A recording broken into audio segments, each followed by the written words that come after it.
রাধে রাধে, সুপ্রভাত। সকালবেলা চলে এসেছি ছাদে গাছে জল দিতে। আকাশ বাতাস এত সুন্দর না, এত মনোরম, কি বলবো। উপরে একদম গিয়ে ছাদের পরিবেশটাকে ক্যাপচার করে আনলাম। আকাশটা এত সুন্দর লাগছিল দেখতে, কি বলবো। একটু বৃষ্টি বৃষ্টি মেঘলা ওয়েদার, তার সাথে হালকা রোদ্দুর, ভীষণ সুন্দর লাগছিল দেখতে। তাই ভাবলাম একটু ক্যামেরাবন্দি করে তোমাদের সাথে শেয়ার করি। এইবারে চলে এসেছি নিচে নেমে ছাদে গাছে জল দিতে। গাছগুলোতে জল দিয়ে দিই সকাল সকাল। ঠান্ডাবেলায় জল দিলে গাছগুলো ভালো থাকে। গাছগুলোতে না একটু খাবার দিতে হবে, গাছের খাবারের অভাব হয়েছে, কিন্তু আমি আর সময় করে উঠতে পারছি না, তাই আর কি দেওয়াও হচ্ছে না। ছাদটাও পিছল হয়ে গেছে, ছাদটা পরিষ্কার করতে হবে। বৃষ্টি পড়ে পড়ে না শ্যাওলা হয়ে গেছে। একটু ব্লিচিং দিয়ে সুন্দর করে ধুয়ে দিতে হবে, তাহলেই ছাদটা একদম ঝকঝকা চকচকা হয়ে যাবে। সকাল সকাল কাজগুলো সারতে পারলে অনেকটাই সুরাহা হয় আর কি। সকাল সকাল যদি সব কাজগুলো সেরে ফেলা যায়, গাছে জল দেওয়া, কাপড় কাচা, ঘর মোছা, স্নান, পুজো, এই কাজগুলো যদি সকাল সকাল হয়ে যায় না, সংসারে অনেকটাই মনে হয় যে এগিয়ে গেছে সংসারের কাজকর্ম, নিত্যদিনের যা কাজকর্ম। আর টবে গাছের যেগুলো টবে লাগানো হয় গাছ, সেই গাছগুলোতে নিত্যদিন জল না দিলে গাছগুলো কেমন যেন হয়ে যায়। অল্প জায়গা তো, অল্প মাটি, ফলে জল না পেলে একদম নেতিয়ে যায়, শুকিয়ে যায়। এই যে কারি পাতার গাছের টবটা পাল্টাবো করছি, আর পাল্টানোই হচ্ছে না। দেখি গাছটা খুব তাড়াতাড়ি পাল্টে দিতে হবে, তাহলে বেশ বড় জায়গা পেলে বেশ ভালো হবে গাছটা। এই কারি পাতাটা বেশ আমার খুব পছন্দের। ভাজা পোড়ায় বলো, মিক্স ভেজে বলো, বিভিন্ন তরকারিতে বলো, খুব ভালো লাগে কিন্তু, জানো তো। তো চলো, ওই যে গাছে জল দেওয়া মোটামুটি কমপ্লিট করে চলে এসেছি ঠাকুর ঘরে। আর ঠাকুর ঘরে এসে পুজো টুজোও আমার বেশ কমপ্লিট হয়ে গেল। বললাম না, সকাল সকাল যদি কাজ করতে পারো নিজের মনের আলাদাই আনন্দ। তবে অনেক কাজ এখনও বাকি আছে।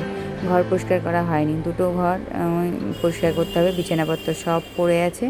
আর সমস্ত কাজকর্ম করে তারপরে রান্নাবাড়িতে যেতে হবে। জল খাওয়ার করে তারপরে ঘর গোছাবো, তারপরে যাব রান্নার দিকে। ভগবানের কৃপায় বললাম তো, এখনও পর্যন্ত শরীর চলছে ঠিকঠাক। আর কি বলবো, মানিয়ে গুছিয়ে বেশ কাজগুলোকে সেরে ফেলতে পারছি। জানি না কতদিন সুস্থ থাকতে পারবো, তবে ভগবানের কাছে সবসময় প্রার্থনা করি নিজের শরীরের সুস্থতা এবং পরিবারের সুস্থতা। কম খাও কিন্তু সুস্থ থাকো, শান্তিতে থাকো, এটাই হচ্ছে সবথেকে বড় ব্যাপার। আর দেখো না, এখন যে ব্যাগটা প্রতিদিন নিয়ে যাই, সেই ব্যাগটা একটু গোছোচ্ছি। সেই ব্যাগটা বড়ই এলোমেলো হয়ে গেছে, একটা একটা করে এটা ওটা জিনিস ভরতে ভরতে ব্যাগটা পুরো এলোমেলো হয়ে গেছে। তো ভাবলাম যে না, ঢেলে ভালো করে ব্যাগটা গুছিয়ে নিই। টয়েনগুলো এদিক ওদিক হয়ে আছে, কয়েনগুলো হচ্ছে একটা ছোট্ট ব্যাগে করে রেখে দেবো। যেটা মাঝখানে ছিল, কিন্তু কি বলতো, একভাবে যেতে যেতে আর ঠিক রেগুলারিটিটা মেনটেন থাকে না, তখন এলোমেলো হয়ে যায়, তখন আবার পুনরায় নিয়ম করে গুছাতে হয়। তো চলো, ব্যাগটা গোছানো হয়ে গেছে, এবারে আমি একদম বিছানাপত্রগুলো ভালো করে পরিষ্কার করে ছেড়ে নেব। যতই তুমি গোছাও, যতই তুমি নিজের জীবনটাকে গুছিয়ে নেওয়ার চেষ্টা করো, যে এটার পর এটা করবো, এটার পর এটা করবো, এটার পর এটা করবো, সব থেকে উপরওয়ালার ইচ্ছাটাই হলো সব থেকে মেন ইচ্ছে। তিনি যদি মনে করেন তোমাকে দিয়ে কী করাবে, কী করাবে না, কী করাতে হবে, কী করাতে হবে না, তিনি ঠিক তার দায়িত্ব সহকারে তিনি করিয়ে নেবেন। এটা হচ্ছে বিশ্বাস আর ভক্তির ব্যাপার। বিশ্বাসটাই মেন। যে ঈশ্বরকে বিশ্বাস করে সেভাবে যে সব তার দরুনই চলছে। আর যারা বিশ্বাস করে না, যারা ইগনোর করে, তারা ভাবে যে আমরা নিজেরা সব কিছু করছি। না, আমাদের নিজেদের কোনো ক্ষমতা নেই, আমরা খালি করতে পারি চেষ্টা, এটাই একটা। আর কাজ করাটাই হলো আমাদের সবথেকে বড় প্রার্থনা আর সবথেকে বড় ভক্তির পথ। কাজ না করলে সত্যি কিছু হয় না, নিজের কর্ম করতে হয় এবং সঠিক কর্ম করতে হয়। মানুষ কিন্তু জন্ম নেওয়ার সময় কৃষ্ণ হয়ে জন্মায় না, আর মানুষ কিন্তু জন্ম নেওয়ার সময় কংস হয়েও জন্মায় না। তার কর্মের প্রতিফলে সে কংস হয় বা সে কৃষ্ণ হয়, তাই না? সৎকর্ম, সৎ বাক্য, সৎ চিন্তাভাবনা থাকলে তুমি সততার সঙ্গে অবশ্যই সততার মইটা বেয়ে ওপরে উঠতে পারবে। আশা করি এটা হয়তো সবাই মানে, আর কখনো উপরে উঠতে পারে না। হয়তো তোমাকে ঠকিয়ে সব কিছু মেনে নিতে পারবে, বা তোমাকে ঠকিয়ে হয়তো তোমাকে সাময়িক বা কিছুদিনের জন্য কষ্ট, যন্ত্রণা, অসহায়তা সব কিছু হয়তো দিতে পারবে, কিন্তু তোমার কর্মের যে ফল, তুমি যদি সততার সঙ্গে কর্ম করো, তবে তুমি অবশ্যই তোমার সুখের দিন ফিরে পাবে। আর কথাই তো আছে, রাত হলে অবশ্যই দিন হবে, আর দিন হলে অবশ্যই রাত হবে। ভগবান কাউকে একদম একভাবে সুযোগ সুবিধা দেয় না। আজ তুমি আমার কাছে অসৎভাবে সুযোগ সুবিধা নিবে, তুমি কিন্তু বেশি দিন চলতে পারবে না। আর যে সৎভাবে চলে একটু দুঃখ কষ্টের মধ্যে দিয়ে চলবে, সে কিন্তু একদম টিকে থাকবে। বলে না, ওই যে সিজন করা হয়ে যায় রোদ জল বৃষ্টি সব কিছুতে, দেখো না কাঠ কেটে রোদে জলে বৃষ্টিতে ফেলে রাখে, সিজন করা বলে। সেই জিনিসটা দিয়ে, সেই কাঠটা দিয়ে কিন্তু আমাদের আসবাবপত্র খুব ভালো হয়, তাই না? তো মানুষও ওরকম, দুঃখ কষ্ট না পেলে কখনো বড় হওয়া যায় না, আর লোককে ঠকিয়েও কখনো বড় হওয়া যায় না, তাই তো? কি বন্ধুরা, তোমরা আমার সাথে সহমত তো? অবশ্যই আশা করি সহমত হবে, কারণ আমি একটাও মিথ্যে কথা বা একটাও বাজে কথা বলছি না।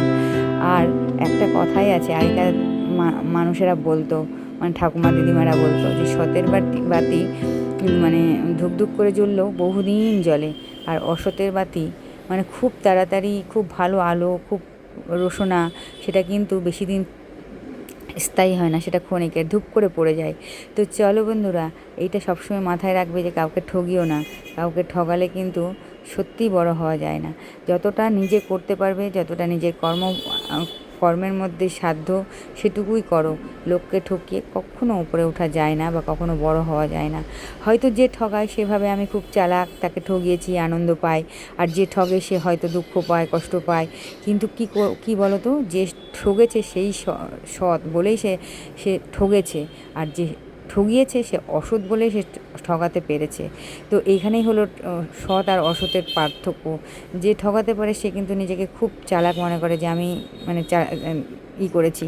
হয়তো আমাদের আপাত দৃষ্টিতে সে উদ্ধার হয়ে গেছে, সে ভালো আছে ক্ষণিকের জন্য, কিন্তু উপরওয়ালার বিচারালয়ে সে কিন্তু বিচারাধীন। তার কিন্তু বিচার একদিন না একদিন হবেই। এইটুকু তোমরা প্রত্যেকেই মানে মনে বিশ্বাস রেখে এগোতে পারো। তো এই তো সংসারের বেশিরভাগ কাজকর্ম হয়ে গেছে, আর চলে এসেছি আমি এখন রান্নাঘরে। এদিকে রান্নাগুলো সেরে ফেলি ঝটপট করে। দেখো আজকে কী রান্না করছি, ডিম কষা করবো আর মাছ করবো, এই দুটো আইটেম করবো। মাছ আর ডিম করা, না এটা আজকের না, আজকের ভিডিও নয়, এটা বেশ কয়েকদিন আগের ভিডিও, প্রায় মনে হয় 2 সপ্তাহ আগের ভিডিও কিছুতেই এডিট করে ভয়েস দিয়ে ছেড়ে উঠতে পারছি না। এখন কি করব, দোকানে বসে আছি, দোকানে বসে বসেই ভয়েসটা দিচ্ছি, কিচ্ছু করার নেই। না হলে জমতে জমতে অনেক ভিডিও হয়ে যাচ্ছে, পরের ভিডিওগুলো আর ছাড়তেই পারছি না। এই ভিডিওটা প্রায় সপ্তাহ 2 আগেকার, তো ভাবলাম যে না, এই গল্পটা তোমাদের সাথে শেয়ার করি। চলো, ডিম কষা হয়ে এসছে, হ্যাঁ কিছুক্ষণ পর নামিয়ে ফেলবো। মশলা কষানো হয়ে গেছে, আর অল্প দুধ ছিল, দুধ আর জল মিশিয়ে দিয়ে দিলাম ডিম কষার মধ্যে। দুধ দিলে দেখবে, যদি থাকে দুধ বাড়িতে, রান্নাতে দুধ দিয়ে দেখবে কেমন টেস্ট বেড়ে যায়। জলের থেকে দুধের টেস্ট অনেক বেশি, তাই না? তাই হচ্ছে রান্নাটারও টেস্ট বেড়ে যায়। তো ডিম কষা মোটামুটি হয়েই এসছে, ফুটবে আর নামিয়ে দেবো। আর এদিকে আবার মাছ ভাজবো, মাছগুলো বরফ ছাড়িয়ে হলুদ লবণ মাখিয়ে রেডি করে রেখেছি। হলুদ লবণ মাখানো হয়ে রেডি করে রাখলে না, মাছটা তাড়াতাড়ি খুব ভাজা হয়, আর লবণ হলুদটাও ভেতরে ঢোকে বেশ। যেহেতু বরফের মাছ, একটু লবণ হলুদ মাখিয়ে প্রায় আধা ঘন্টা রেখে দিলে বেশ সুন্দরভাবে ভাজা যায়। এই দেখছো, লবণ হলুদ দিয়ে ভালো করে রেখে দিয়েছি। তবে লবণ হলুদটা গায়ে বেশি করে লাগানো হয়নি, তবে একটু ভালো করে মাখিয়ে দিয়ে কড়াই দিয়ে বসিয়ে দিয়েছি। কড়াই গরমও হয়ে গেছে, আর কড়াইয়ে তেল দিয়ে দিয়েছি। তেলটা গরম হয়ে গেছে, এক এক করে মাছগুলোকে আমি ভেজে তুলে মাছের ঝোল করে নেবো। 2 পদ করলেই যথেষ্ট হয়ে যাবে। মানে 2 পদ হচ্ছে বাবানের মাছ রাঁধতে হয় না, আর দোকান আবার মাছ পছন্দ করে না, ওই জন্য একটা ডিমের আইটেম করলাম, একটা মাছের আইটেম করলাম, তার সাথে ডাল আছে আর তরকারি আছে। তাই কিনা বলো, যথেষ্ট লাগছে খাওয়ার জন্য। তো এই দেখো, বরফ চলে গেছে, আর লবণ হলুদ মাখিয়ে ভালো করে একটা মাছ ভাজা করে ভেজে নেবো। খুব মানে কড়া ভাজবো না, কড়া ভাজলে কিন্তু মাছ ঝুলে দিলেও ভালো লাগে না, টেস্ট আসে না। তো আর আমি সমস্ত রান্নায় সর্ষের তেলে করি, আমি সাদা তেল ইউজ করি না বললেই চলে, আমার ঘরে থাকেই না বেশিরভাগ সময়। খুব কম একটা আনলে অনেক দিন চলে যায়, তার কারণ হচ্ছে ওটা হচ্ছে লুচি বা পরোটা ভাজার জন্যই রাখি। চলো, এগজস্টটা চালানো হয়নি, এগজস্টটা চালিয়ে দিই। ঘরটা একেবারে মানে ঝাঁঝে ভরে গেছে, টাইলসগুলোও নোংরা হয়ে গেছে, টাইলসগুলো একটু ঝাড়পোছ করতে হবে, কিন্তু সময় করে আর উঠতে পারছি না। অবশ্য পুজো তো চলেই এলো, ঘর তো ঝাড়াতেই হবে, লোক নিয়ে ঘরগুলো পরিষ্কার করে নেবো। এবারে আলাদা করে লোক নেব, ওই কাজের লোক দিয়ে না হয় না, দুবারই তিনবারই কাজ করে বেড়ায়, তখন আর এত বড় ভারী কাজ করতে চায় না, তখন বেকার হয়ে যায়। ওই জন্য এবারে ভাবছি এবারে এক্সট্রা লোক নেবো, কিনতে লাগবে না, দুটো আমার তো একটুখানি ঘর, একটা ঘর একদিন মানে 3 দিন লাগবে আর কি, আর একদিন গোছাতে 4 দিনে আমার টোটাল কমপ্লিট হয়ে যাবে, পিছন টিছন সব দিয়ে ঝাড়াঝুড়ি করে। তো চলো ঝটফট করে মাছ রান্নাটা করে নিই। মাছটা দেখছো সুন্দরভাবে ভাজা হয়ে গেছে। এরকম যদি লবণ হলুদ মাখিয়ে আগে থেকে রেখে দাও তাহলে কিন্তু ভীষণ সুন্দরভাবে মাছ ভাজা হয়। আর এই মাছ ভাজাটা ডালের সাথে এত অপূর্ব লাগবে কি বলবো, দেখো কত সুন্দর করে ভেজেছি, মানে আর মাছের পিসগুলোও আছে সেই মোটা মোটা একেবারে সুন্দর মাছ, মানে মাছটা কেটেছে ভালো। অবশ্য বেশি ছোটো করতে নিষেধ করে, বেশি ছোটো করলে ভালো লাগে না, অনেকগুলো হয়ে যায় তখন খাওয়াও যায় না, মনে হয় যেন অনেক মাছ। আর বড় বড় থাকলে একটা দুটো পিস দিলেই মন ভরে যাবে সবার। তো চলো আর কি, এই তো মাছ ভাজা হয়ে গেছে, মাছ ভেজে রান্না করে তোতানের খাবার নিয়ে আমি আবার চলে যাব রায়গঞ্জে। কেননা তোতান স্কুল থেকে এসে খাবে, খেয়ে দিয়ে আবার পড়তে যাওয়া আছে, পড়তে যাবে।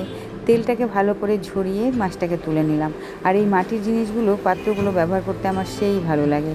তো দুবারে মাছ ভাজতে হবে, যেহেতু মানে বাবানের পরীক্ষাও চলছে ইউনিভার্সিটির, তো একটা বাটিতে মাছের ঝোল তুলে রেখে দেবো। সকালে এসে অত তাড়াতাড়ি রান্নাবাড়ি করা যায় না, ওই জন্য ঝটপট করে একটা বাটিতে তুলে রেখে দেবো। এই দেখো রান্না তো হয়েই গেছে, ঝোলও ফুটে গেছে, এখন নামিয়ে ফেলবো। আর নামিয়ে ফেলে তারপরে হচ্ছে আমি দোকানেরটা রেডি করে নিয়ে চলে যাব। তো চলো বন্ধুরা, আর কি অনেক গল্প করলাম তোমাদের সাথে। আর আমার কথা যদি ভালো লেগে থাকে তাহলে অবশ্যই কমেন্ট বক্সে কমেন্ট করবে, এবং আমি সঠিক বললাম কি না সেটাও কমেন্ট বক্সে কমেন্ট করে জানাবে। ভুল ত্রুটি মার্জনীয় ভুল ত্রুটি থাকলে অবশ্যই তোমরা সেটাকে সংশোধন করে দেবে। শুভ সন্ধ্যা। আর তোমাদের সাথে সেই দুপুরবেলা রান্নাবাড়ি পর্যন্ত এসেছি, তারপর তো আর তোমাদের সাথে দেখাই হয়নি। তো ভাবলাম যে একটু যাই, কেননা সেই দুপুরবেলা রান্না ওই মাছের ঝোল পর্যন্তই দেখিয়েছিলাম, তারপরে কিন্তু আর তোমাদের সাথে ভিডিও শেয়ার করা হয়নি। আসলে কি বলো তো, এত ব্যস্ততা না, সবসময় আর ক্যামেরা অন করে মানে কাজ করা হয় না, আর অত মনেও থাকে না। তো ওই জন্য কাজগুলো হয়তো হয়ে গেল, তারপরে হয়তো ভাবলাম যে এরকম ক্যামেরাটা তো অন করলাম না, ক্যামেরাটা করে অন করলাম, একদম ভিডিও করলাম না। তো সব কাজ মানে সকাল থেকে যদি কাজ দেখায় তাহলে কয় মিনিটের যে ভিডিও হবে সে মানে বলা বড় দায়। কেননা আমার যত কাজ আর আমার যত মানে দৌড়াদৌড়ি, তো যদি সারাক্ষণ ভিডিও করি না অনেক বড় ভিডিও হয়ে যাবে। তো ওই জন্য সব কিছু আর দিই না, দেওয়ার কথা অত তাড়াহুড়া তো মনেও থাকে না। তো সন্ধ্যাবেলা চা খাওয়া হয়ে গেছে, আর চাটা সব খাওয়া হয়ে গেছে, রাতের খাওয়া হয়নি এখনও, 9:15 মতো বাজে, তো রাতের খাওয়া হবে একটু পরে। তো ভাবলাম যে সেই রান্নাবাড়ি পর্যন্ত দেখিয়েছি, তারপরে তার কিছু বলা হয়নি তোমাদের সাথে, ওই জন্যই ভাবলাম যে একটু তাহলে তোমাদের সাথে একটু তাহলে ভিডিও করি, কথা বলি, গল্প করি। তো এই তো সামনাসামনিতে গল্প করা হয়ই না। তো চলো রাতের খাওয়া দাওয়া দিয়ে ভিডিওটা আজকে শেষ করব যদি পারি। তো এখন তো মানে রায়গঞ্জে আছি, আজকে হচ্ছে বাড়ি চলে যাব আমরা।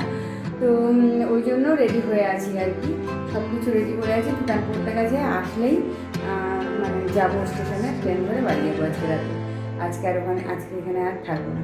তো চলো বাড়ি গিয়ে কি খাওয়া দাওয়া করছি, রাতে কি করছি, কি মানে রাতে খাওয়া দাওয়ার পর আর কি ভিডিও দিতে পারছি কি না, আর নইলে এখানেই ভিডিওটা শেষ করে দেবো।